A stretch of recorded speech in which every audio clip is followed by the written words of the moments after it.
May isang member sa Church ng Corinth na kilala ng lahat at alam ng lahat na merong sexual immorality na ginagawa, sexual relation sa kanyang stepmother. At itong uri ng kasalanan na to, maging sa labas ng church, sa city nila, ay isang kasalanan na hindi katanggap-tanggap. Kaya sabi sa verse 1, maganda yung translation ng NLT dahil sa bigat nito, sabi sa New Living Translation, I can hardly believe the report about sexual immorality going on among you. Ganon yung pagkakatranslate. Nang ibig sabihin ni Pablo, hindi ako makapaniwala na merong ganitong kasalanan na nananatili, nagpapatuloy, hindi tinitigil sa loob ng Corinthian Church.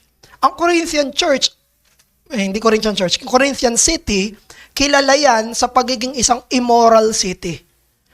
Kilalang-kilala yung Corinthian Church sa kanilang sexual immorality, na merong salita na Corinthianize. Na ang ibig sabihin ng salitang Corinthianize ay to live in sexual wantonness or license. Kumaga ginamit yung city nila para sa term ng sexual immorality. At yung immorality na binanggit dito sa passage natin, ang original nun ay porneia. Ang ibig sabihin ng porneia ay lahat ng uri ng habitual na immorality. Yun yung mismong ginamit, may ganitong nangyayari sa inyong church. May dalawang city sa panahon nila na kilalang-kilala bilang dalawang pinaka-immoral na city. Ang Athens at yung isa ay ang Corinthians. Pinaka-immoral sa ancient world, etong dalawang ito. Kung saan maging sa mga templo nila, sa loob ng mga templo nila ay may mga prostitute. Sipin nyo, pupunta yung mga tao doon para sa spiritual, pero doon mismo sa mga templo nila, may mga prostitute sa loob. For work. Para mismo doon sa sexual immorality. At yung kahit sobrang immoral na nung syudad na ito, ang sinabi ni Pablo, mas malala pa yung ginagawa nung isang miyembro nila doon sa Corinthian Church. At itong church na to ay hindi nila ito pinipigilan. Imbis, pinagdiriwang pa nila. Kaya sinabi ni Apostle Paul dito, you shouldn't you have mourned? Hindi ba, bakit kayo natutuwa pa dito? Bakit nyo tinotolerate ito? Hindi ba dapat ang gawin nyo dito ay iyakan ninyo? Hindi ba dapat ang gawin nyo dito ay himukin ninyo? Kaya ang utos ni Apostle Pablo dahil sa scandalous at grievous nature ay excommunication. Yun mismong inutos ni Apostle Pablo sa Corinthian Church. Doon sa grievously at scandalously na miyembro ng Corinthian Church. Now, makakita tayo dito ng basics ng church discipline sa buong passage na ito. Buong 1 Corinthians 5, yung 13 verses, makikita natin yung mga basics. Una, nangyayari ang church discipline, verse 1, kapag may isang kasalanan na nagtutuloy-tuloy na hindi pinagsisisihan. Hindi lahat ng nagkakasala dinidisiplina. Ang dinidisiplina ay hindi mga nagsisisi sa kanilang kasalanan at tinutuloy. Ulitin natin, hindi lahat ng kasalanan ay dinidisiplina. Ang dinidisiplina ay yung mga nagkakasalang hindi nagsisisi. Na hindi nila tinitigilan yung kanilang kasalanan. Verse 1. At ang church discipline, verse 2, ay dapat gawin ng may pagiging agaran. With immediacy. Given na alam natin kung ano yung kasalanan na ginagawa. Verse 2. Let him who has done this be removed from you. Now, sinabi to ni Paul kasi common knowledge na lahat. Alam na lahat. Ito na yung ginagawa ng isang nagpapakilalang brother. At ang discipline ay ginagawa sa otoridad ng iglesia. Ang may otoridad na magdisiplina ay ang iglesia. Kaya sinabi sa verse 4 at verse 5, when you are assembled in the name of the Lord Jesus, and my spirit is present, with the power of our Lord Jesus, you are to deliver this man to Satan. Sinabi ni Pablo na kapag nagtipon kayo, pag nag-gather kayo, doon nyo siya i-deliver kay Satan. Ito ay authority na binigay ng Diyos sa church. Ang church ay hindi ang highest authority. Kaya nagdi-disagree tayo sa mga cults, di ba? Na nagpapakilala ang church ay may highest authority. Pero naniniwala tayo na binigyan ng Panginoong Hesus ang church ng authority. May otoridad siya sa susi ng kaharian. Meron siyang otoridad sa pagpapapasok at paglabas. Kaya wag nating isipin na walang otoridad ng iglesia. Meron. At yun mismo, yung nakikita natin sa pagdidisiplina. May otoridad ang iglesia na magpataw ng disiplina. At ang methodology, ang method kung paano ginagawa yung discipline, ay sa pamamagitan ng pagtitiwalag sa komunidad, not associating with the disciplined. Sinabi yan ng verse 11. Sabi ni Paul, but I am writing to you not to associate with anyone who bears the name of a brother, if he is guilty, kung totoong may kasalanan, of sexual immorality or greed or idolater, reviler, drunkard, or swindler, not to even eat with such a one. Ang church discipline din ay judgment ng church. Verse 12 at 13. For what have I to do with judging outsiders? Ang church ay walang authority na i-judge yung mga hindi member ng church. Ang church ay walang authority na i-judge yung sanlibutan. Yung mismo sabi ni Paul. Sabi niya, is it not those inside the church whom you are to judge? God judges those who are outside. Sabi niya, itong concern nyo, itong commandment sa inyo, hindi yung mga hindi naman nagpapakilalang Kristiyano, yung mga wala namang title na brother. Yung mga hindi brother, walang authority ang church na i-discipline sila. Pero, yung may mga title na brother, mga kinikilalang kapatid, mga nagpapakilalang Kristiyano, sabi ni Paul, purge the evil person from among you.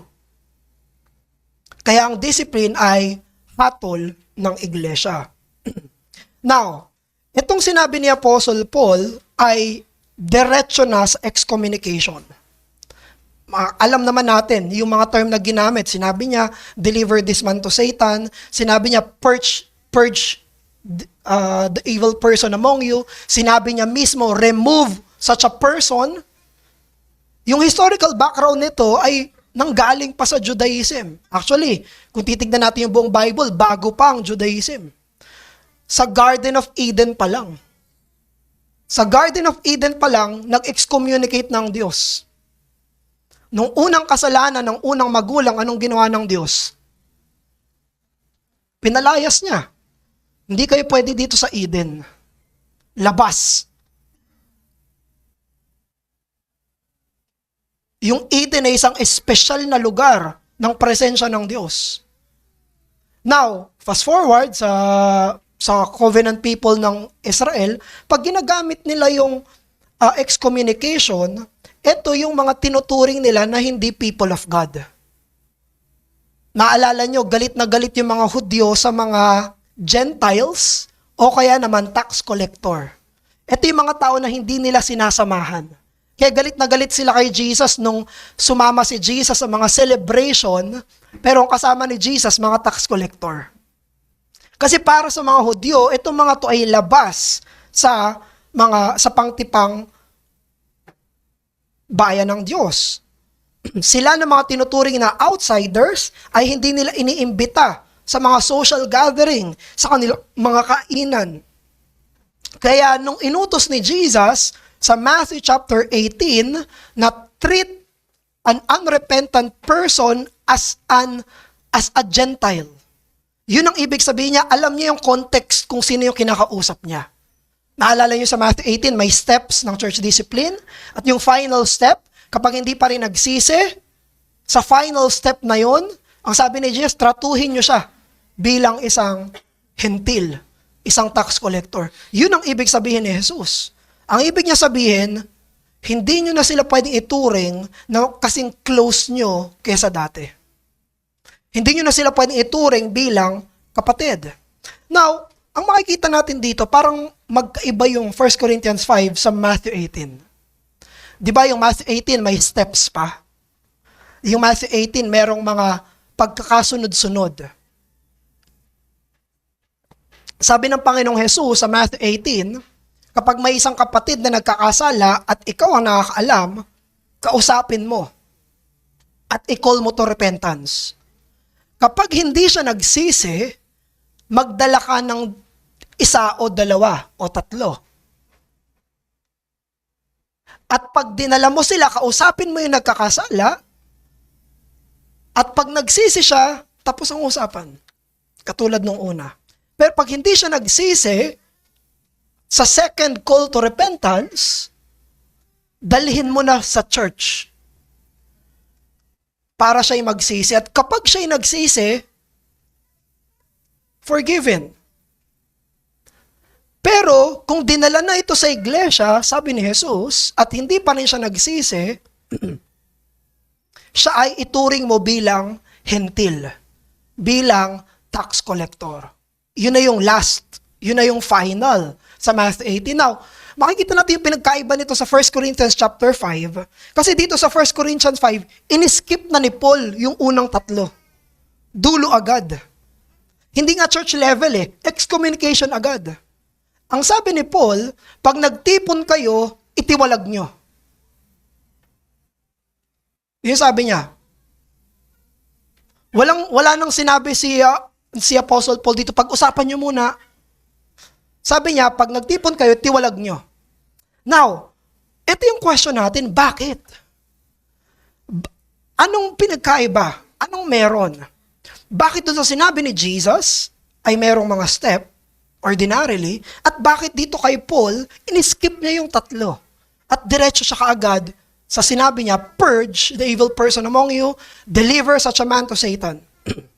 Ang sagot dito ay dahil yung kasalanan na nangyayari ay isang scandalous at grievous sin at very public. Isa itong klase ng kasalanan na maging yung mga nasa lipunan nila, inaayawan.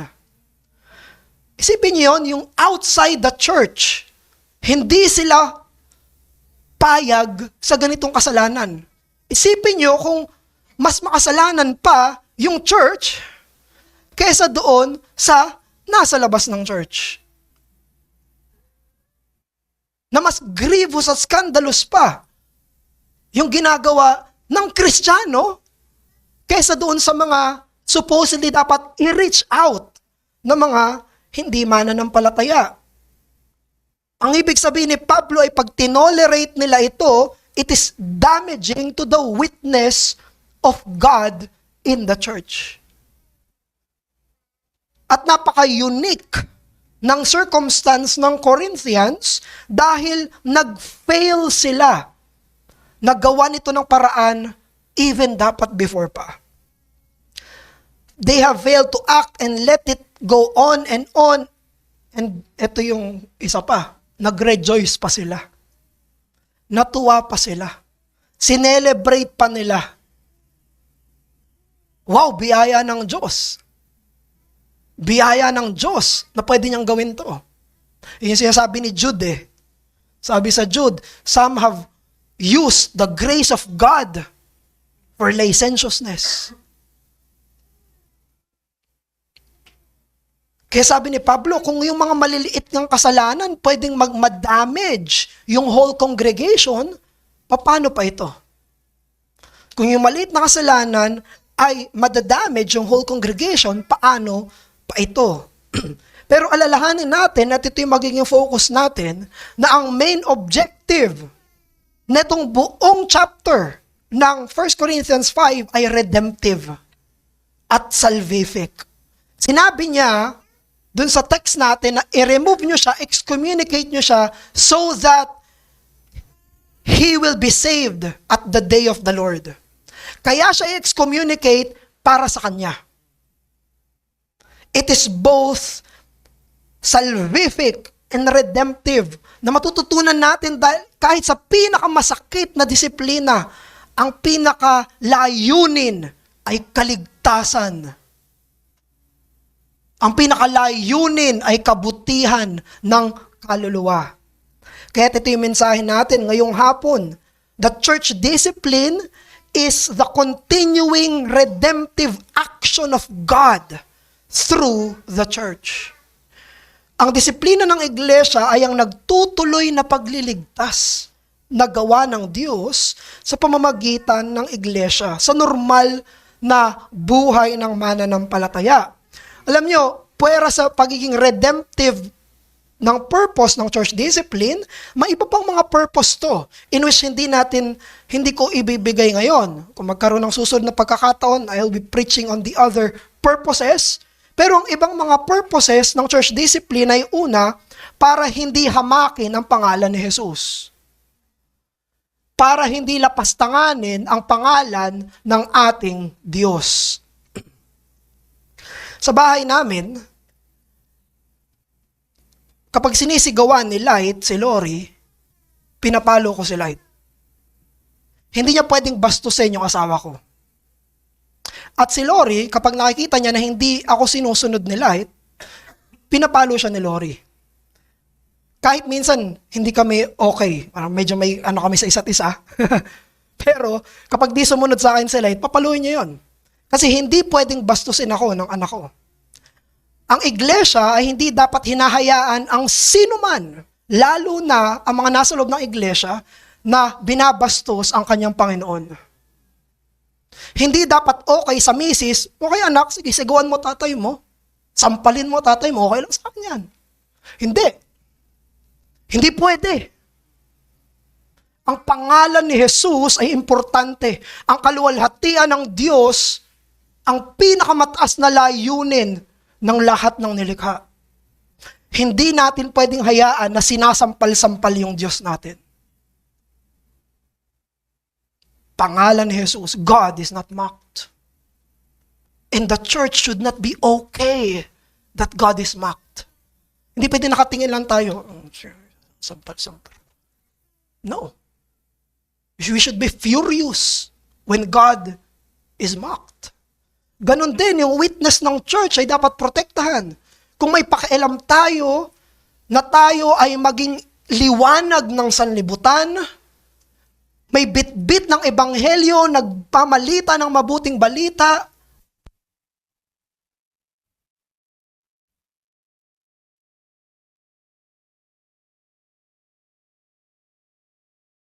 dapat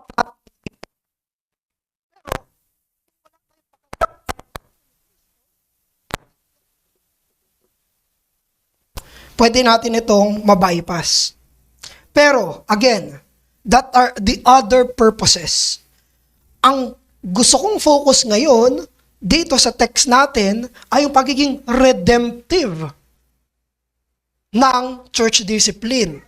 So, paano naging redemptive yung church discipline? Una, because the purpose of church discipline is to rescue the disciplined member.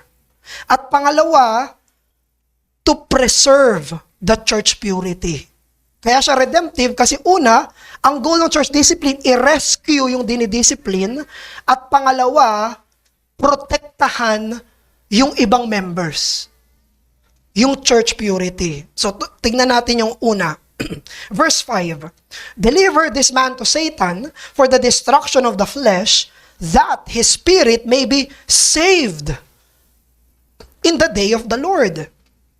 So ano daw yung paraan? Ano daw yung gagawin? Ano yung method?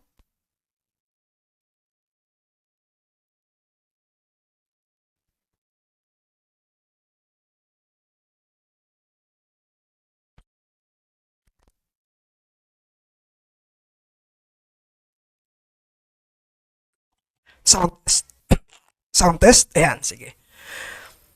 Sa verse 5, ang ginamit mismo na methodology ay to deliver a person to Satan. Yun mismo yung term na ginamit. Ang ibig sabihin nito ay hayaan sa ilalim ng pamumuno ni Satanas. Yun yung ibig sabihin ng excommunication dito. Na ang ibig sabihin, ang isang nagpapakilalang kapatid ay namumuhay sa ilalim ni Satanas at ang gagawin ng church ay hayaan siya. Sige, mamuhay ka sa ilalim ni Satanas. Yun yung ibig sabihin ng deliver this man to Satan. Sige, hahayaan ka na namin, hindi ka na namin tatawagin. Ito na yung huling tawag namin sa'yo. Yun yung deliver this man to Satan. But, alalahanin natin, may kasunod yun, may goal. Ang goal mismo, ang sabi, so that his spirit may be saved in the day of the Lord. Merong saving hope na kahit sa usapin ng excommunication, meron pa ring hope na ito ay magbibigay sa kanya ng reality check. Makikita niya anong klaseng buhay sa labas ni Jesus, anong klaseng buhay sa ilalim ni Satanas, anong klaseng buhay ang mamuhay na parang hindi mananampalataya. Kasi sabi ni Paul, may this temporary affliction lead to permanent salvation. Yung sinasabi ni Apostle Paul, na upon excommunication, sana magkaroon siya ng godly grief that leads to repentance, na magkaroon siya ng sorrow, magkaroon siya ng pagtalikod sa mga kasalanan niya, na ang isipan niya ay mabago sa biyaya ng Panginoon. Pero tignan nyo, ano yung means? Deliver this man to Satan. Ang means ay deliver this man to Satan, ang goal ay so that his soul may be saved at the day of judgment. Therefore, ang pagbabalik ng nagkakasalang kapatid, ang pangkaligtasang layunin sa likod ng lahat ng sakit ng pagdidisiplina ng simbahan. Yung main goal ng church discipline ay restoration ng sinning brother. In all of its pain, in all of its hurt, kahit gaano ito kasakit. Ang disiplina ng iglesia ay dapat i-reflect ang disiplina ng Diyos. Ang disiplina ng iglesia ay reflection ng disiplina ng Diyos. Hindi ito gawa-gawa ng church, hindi ito imbento ng church, hindi ito sa paraan ng church, hindi ito sa katalinuhan, imbensyon, karunungan ng tao. Ito'y dapat ayon sa Diyos. Dahil ang Diyos ay maawain, mabuti at marunong, nagdidisiplina siya. Therefore, dapat magdisiplina tayo. At dinidisiplina ng Panginoon ang minamahal niya. Kung ang Corinthian church ay magiging maawain, mabuti at marunong, dapat nilang itiwalag yung miyembro nila na yon. Hindi sila maawain, marunong at mabuti kapag sinabi nila kay Paul, no.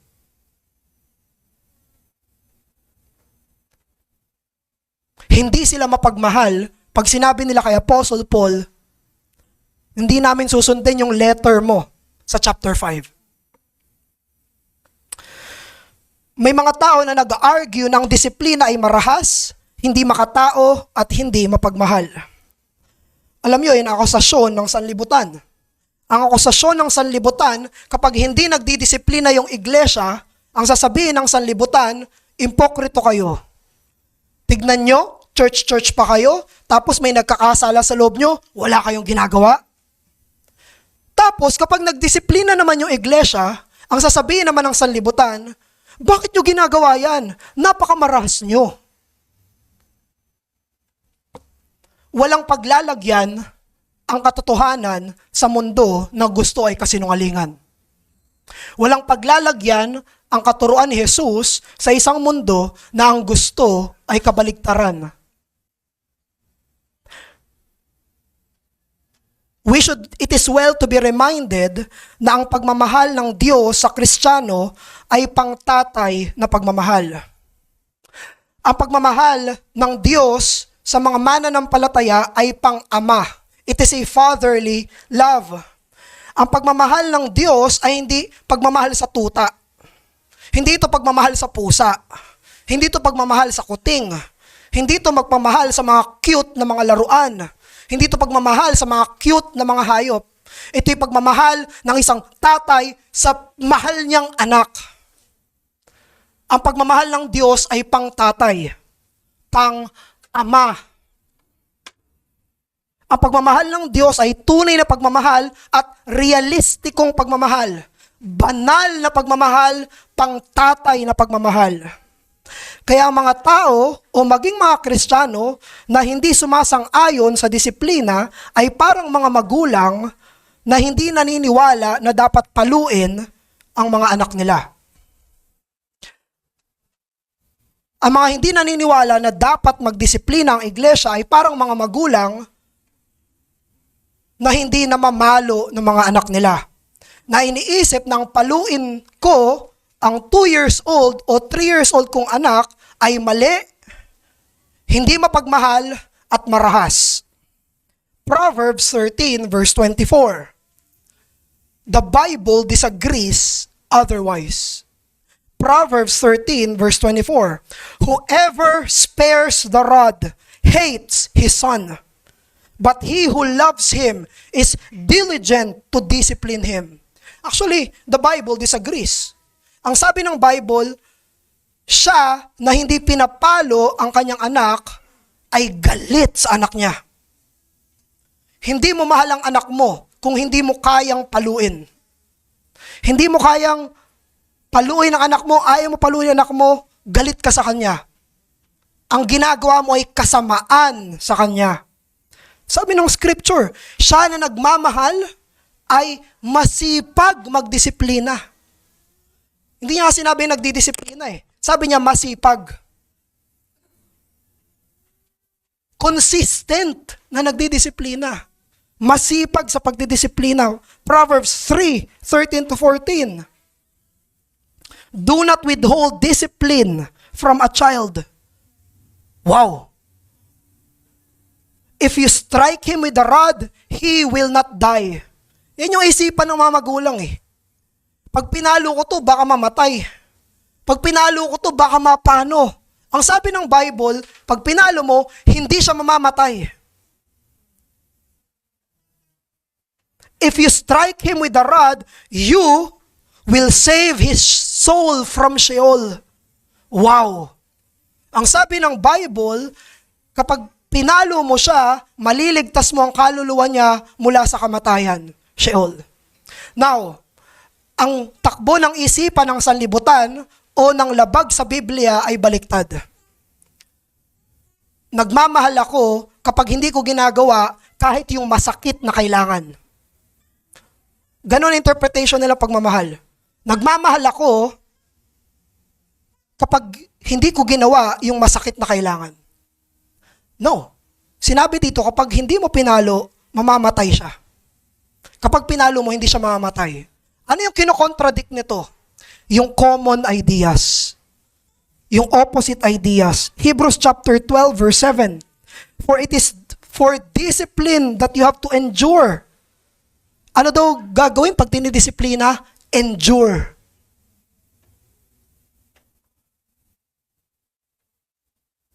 God is treating you as sons. Ito yung logic ng Hebrews. For what son is there, his father does not discipline? Ang logic ng Bible, anak ka ba talaga kung hindi ka dinidisiplina? Totoong anak ka ba kung hindi ka nagkakaroon ng latay?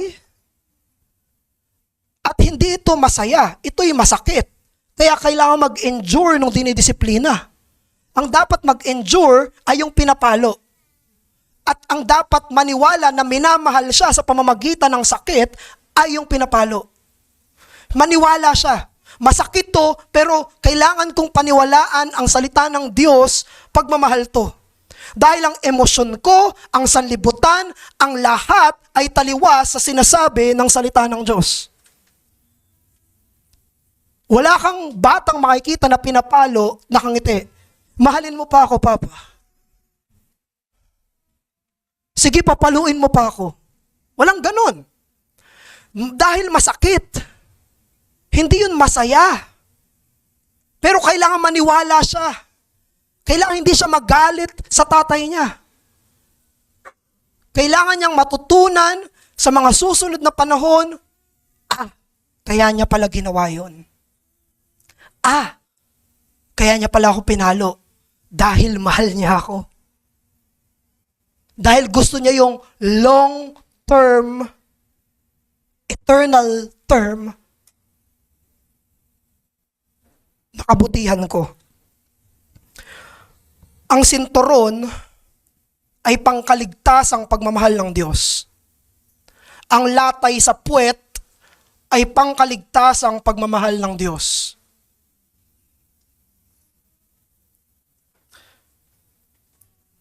Ayan yung alalahanin natin. Bakit siya ginagawa? Para sa kaligtasan. Huwag nating isipin na ginagawa yun para mabulid sa impyerno. Ang magbubulid sa tao sa impyerno ay ang hayaan siya sa kasalanan niya. That will lead a person to hell. Kaya tayo bilang iglesia, when we exercise church discipline, kailangan gospel motive ng restoration yung meron tayo. Kaya siya ginagawa ng Diyos dahil sa pag-ibig, gagawin din natin siya sa parehong dahilan.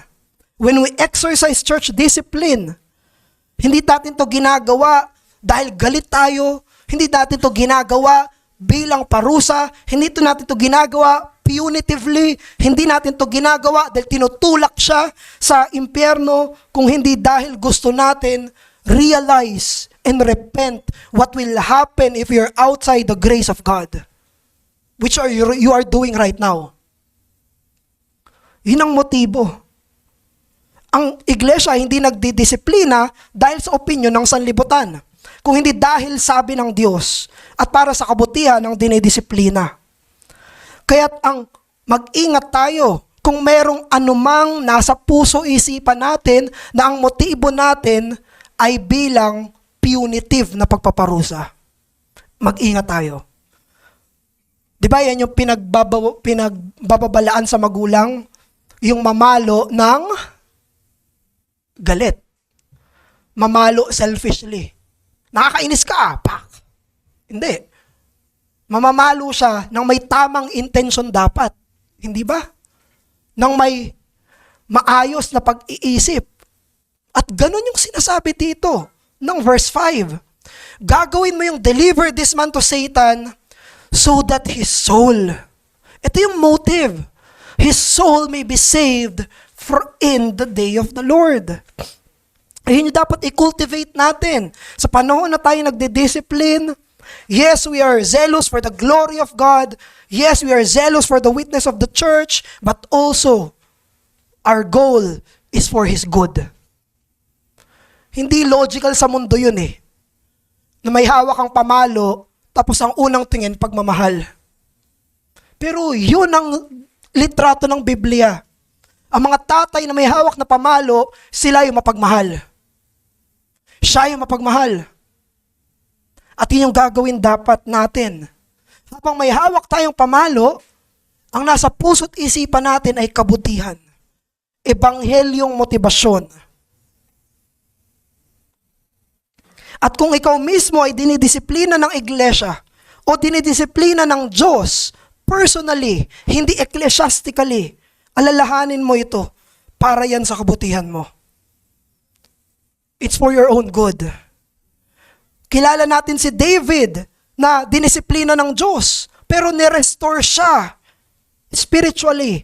At alam niyo kung anong testimony ni David? Alam niyo kung ano yung mga sabi niya after ng discipline niya? Psalm 119:67. Before I was afflicted, I went astray. But now I keep your word. Sipin yun. Pagkatapos ng mga mahirap, sabi niya affliction eh. Before I was afflicted, I went astray. Bago mo ako paluin, O Diyos, kung saan ako pupunta. Pero ngayon, pinangahawakan ko ng salita mo. Psalm 119:71. Isipin nyo, anong klaseng testimony ni David to? Sabi ni David, verse 71, it is good for me that I was afflicted, that I might learn your statutes. Wow, what a testimony. What a confession. What a faith-filled word. Sinabi niya, Panginoon, mabuti na nahirapan ako. Mabuti. Ang tawag is affliction, kabutihan.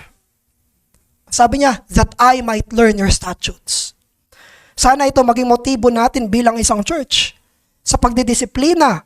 At kung tayong dinidisiplina, ito yung maisip natin galing sa Biblia. Pangalawa, to preserve church purity. Ang 1 Corinthians 5:6-7 ay gumamit ng metaphor na pang tinapay. Yun yung leaven, yun yung lebadura. Na kapag may maliit lang na lebadura, maliit lang na yeast, aalsa na yung isang tinapay. Yun yung ginamit na metaphor ni Apostle Paul. Sabi niya, kahit may isang maliit na lebadura, maapektuhan nito yung buong tinapay. Yun yung ibig niyang sabihin sa isang unrepentant doon sa loob ng church. Kapag may hinayaan kayo na isang unrepentant, ayaw magsisi, madadamay yan yung buong church. Madadamay yung buong church. Kaya nung sabi niya, clean out the old leaven. Tanggalin nyo sa komunidad. Para saan? Para sa proteksyon ng ibang nananatili. Sinabi niya, dahil kay Jesus, you are unleavened. Binanggit niya na dito yung sacrifice ni Christ. Alam niyo kung bakit kayo malinis? Dahil kay Kristo.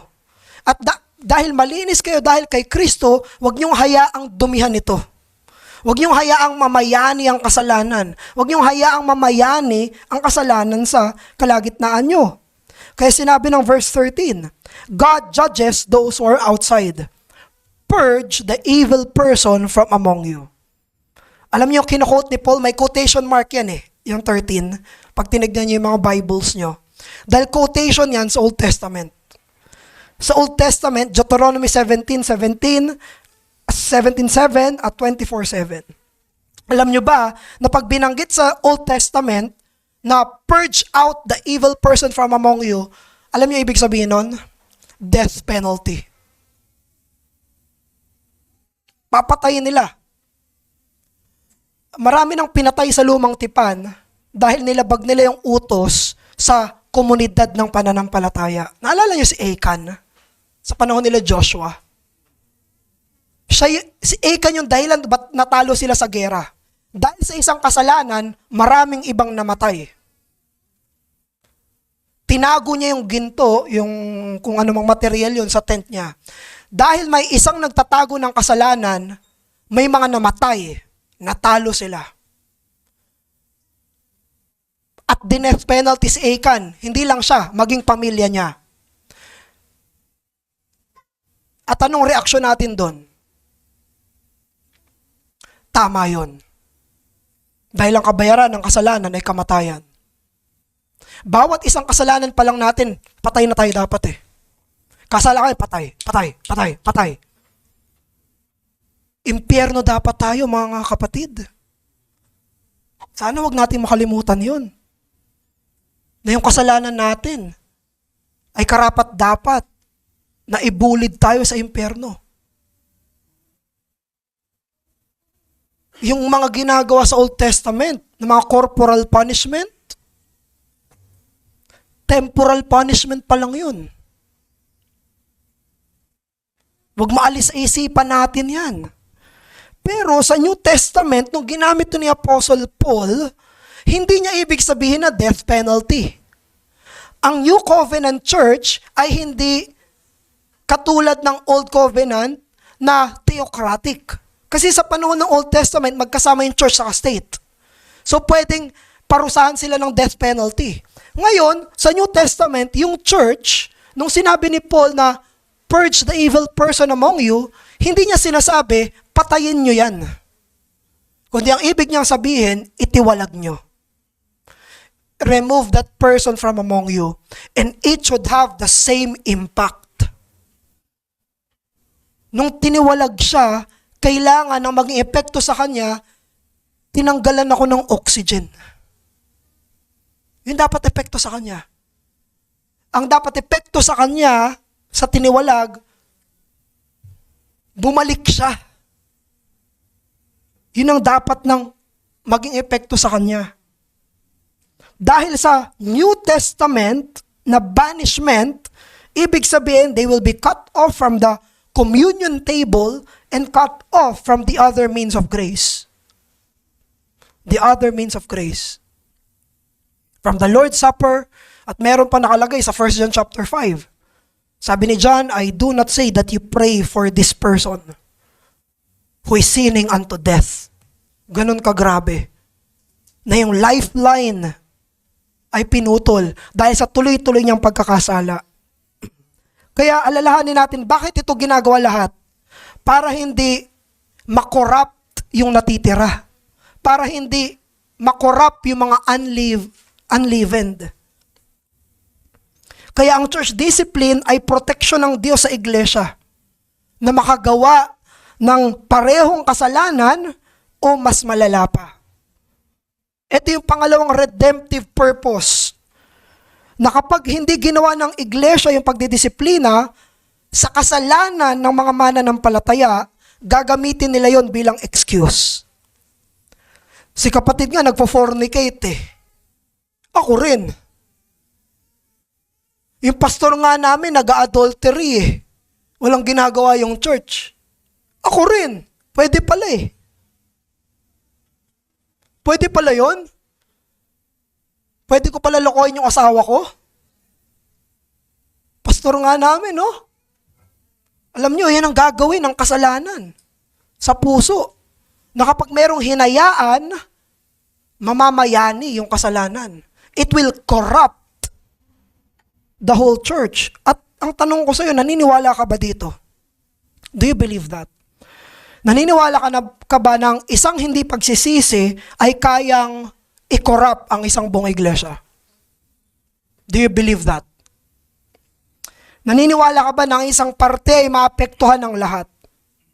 Naniniwala ka ba ng isang patak ng maduming tubig, mapaparumi niya yung isang balde ng tubig? Naniniwala ka ba ng isang bulok ng ngipin ay maapektuhan yung buong katawan? Naniniwala ka ba ng isang patak ng lason at nilagay mo sa baso ay magiging may lason na yung buong baso na yon? Naniniwala ka ba na ang malalaking mga sunog ay nagsisimula sa maliit na sunog? Sa isang maliit na sunog na hinayaan? Naniniwala ka ba na ang cancer na pumapatay ay nagsimula sa isang cell na naging cancer cell? Sa isang cell na naging abnormal, na hindi niya na ginagawa yung totoo niyang function bilang isang cell, at nahawa na yung buong katawan at mamamatay yung isang tao sa cancer. Naniniwala ka ba nagsimula yun sa isang cell na bumaliktad?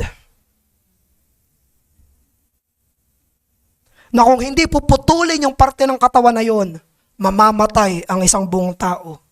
Naniniwala ka ba ng isang miyembro ng ARBC ay kayang i-corrupt ang buong congregation?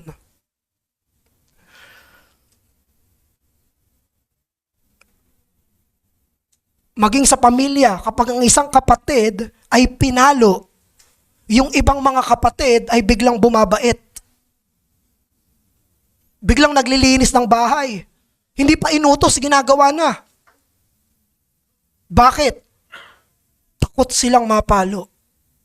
Naiisip nila, totoo pala yung standard. Meron palang batas. Kailangan ko palang igalang ang nanay ko. Kailangan ko palang respetuhin ang tatay ko. Kailangan pala isang sabi lang nila na bumabalik sa katinoan ng isipan kapag pinataw ang disiplina. Yun yung nangyari nung si Ananias at si Sapphira ay namatay dahil nagkasala sila sa banal na spirito. Alam niyo yung namatay yung dalawa, anong nangyari?